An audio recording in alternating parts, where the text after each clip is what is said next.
So this next clip is about how government corrupts science with progressive nonsense, right? And you know how progressives like to say, we're the party of science. We're this. We just follow the facts. Okay, we'll see. We'll see if the facts follow your conclusions and not you trying to speak into existence what you think the facts say. But I digress. Let's get into the video. You don't trust science because science is increasingly untrustworthy. Science writer Andrew Follett has analyzed research for NASA and the Energy Department. The only group that trusts science right now is Democrats. I trust the scientists. Maybe that's because much government science is being misused by politicians. For example, some activists want to limit ocean fishing with something they call the Climate Solutions Act.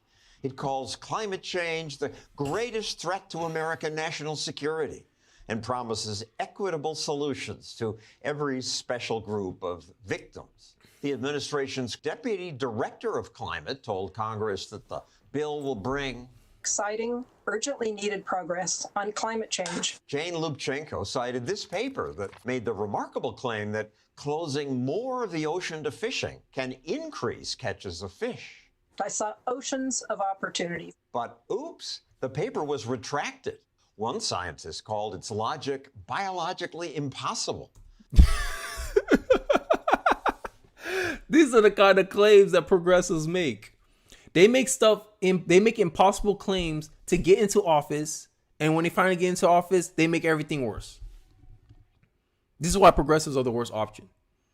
Because progressives love climate change, but a lot of their prescriptions is worse than the actual problem they claim to have found. The weather got hotter than last year. Well, climates never stay the same. There was an ice age long before humans had the capabilities of actually affecting the climate. Why you don't explain that climate change for me? How did climate change? How did the ice age happen? We used to be a planet covered in ice.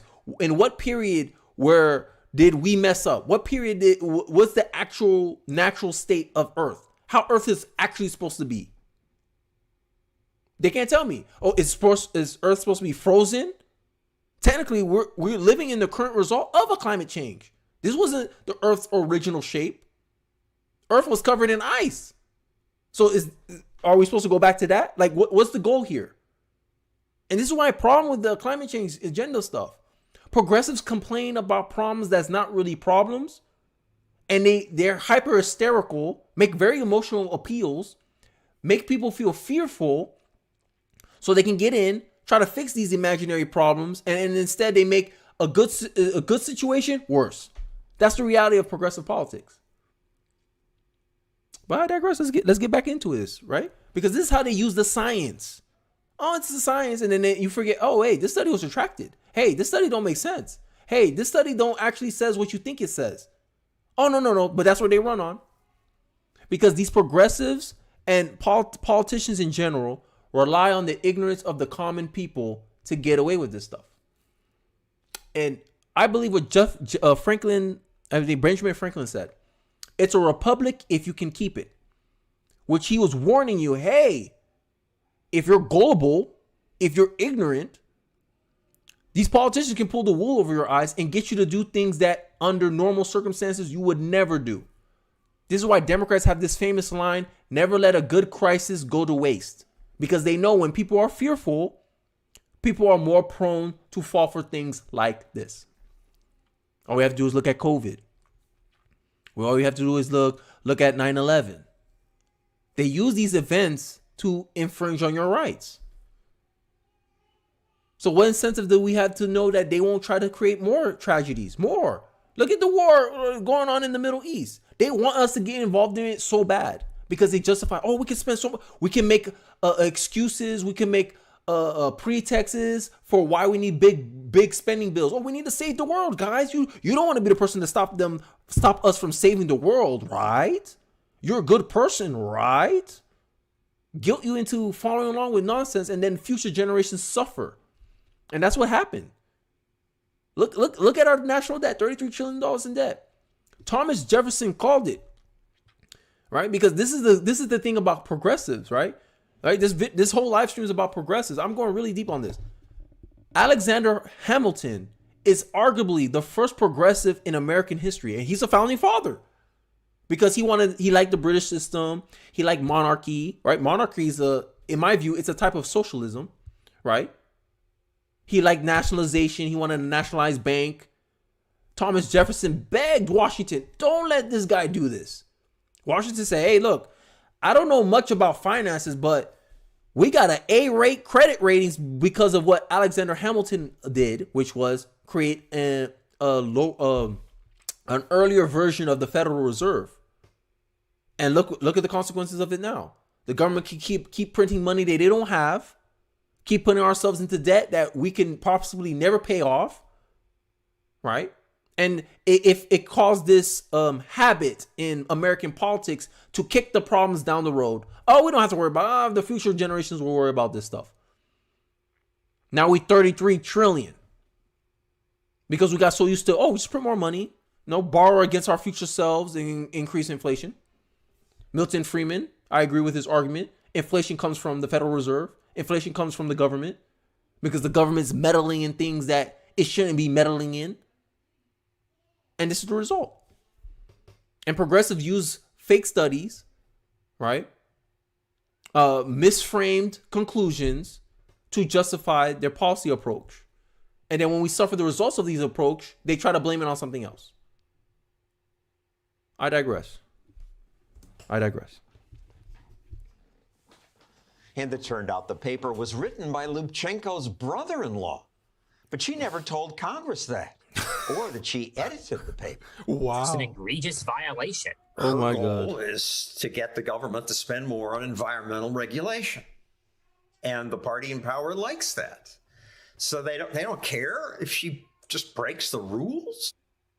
They could not care less. Her job from their perspective is to generate papers that rationalize and justify the regulations they want to impose. That's the truth about progressivism, right?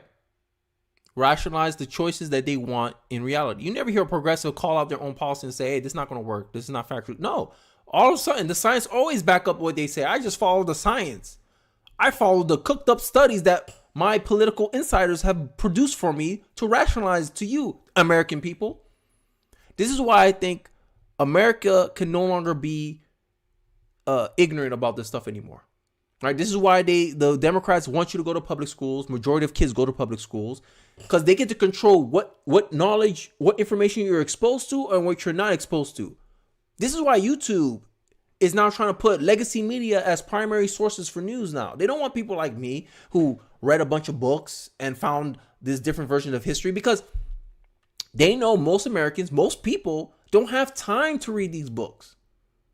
So they don't want you to hear an alternative view on these things, an alternative perspective on these things, because that hurts them in the long run. Imagine if 75% of America was like me. Oh, it's a wrap. You study? Oh, the studies? Oh, let me see that study real quick. Oh, no, this is flawed conclusions. How you got to this conclusion? Hey, this is impossible. This can't happen. They can't sucker you if you're knowledgeable about this stuff. If you're knowledgeable what is in reality and what is not. Because you cannot be, because people are often more frightened than hurt. People suffer more from imagination than from reality. And they know this. Politicians know this. They make you suffer from imagination when the reality is you're fine. It's temporary. You can fix it. You don't need that approach. But the politicians convince you that you do. And in turn, they make your situation worse. All you have to do is look at Bidenomics right now. If you're a single person, it's hard as hell to live through day to day.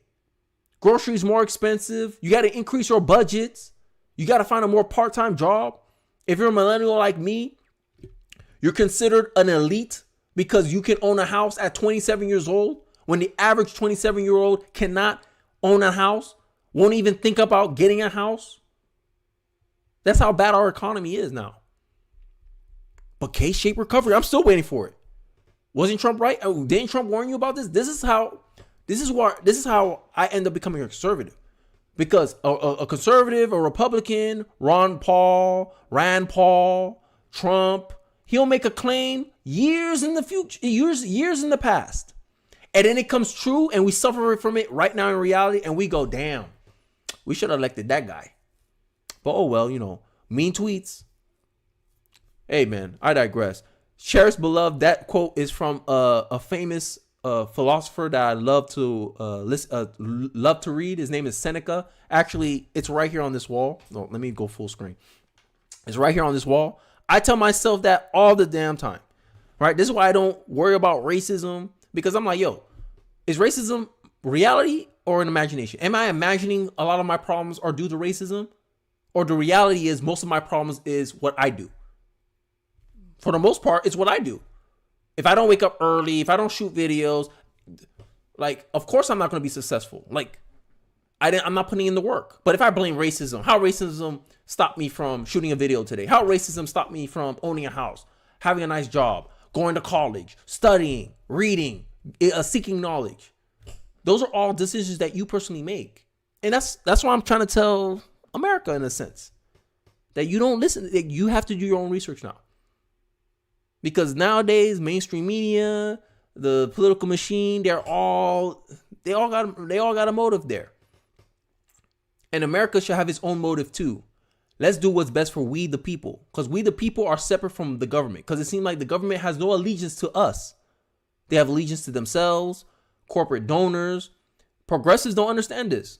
They think, oh, it's just the corporations are bad. No, there's bad people that want to do, that just want more power, more control over other people. And they seek positions of government.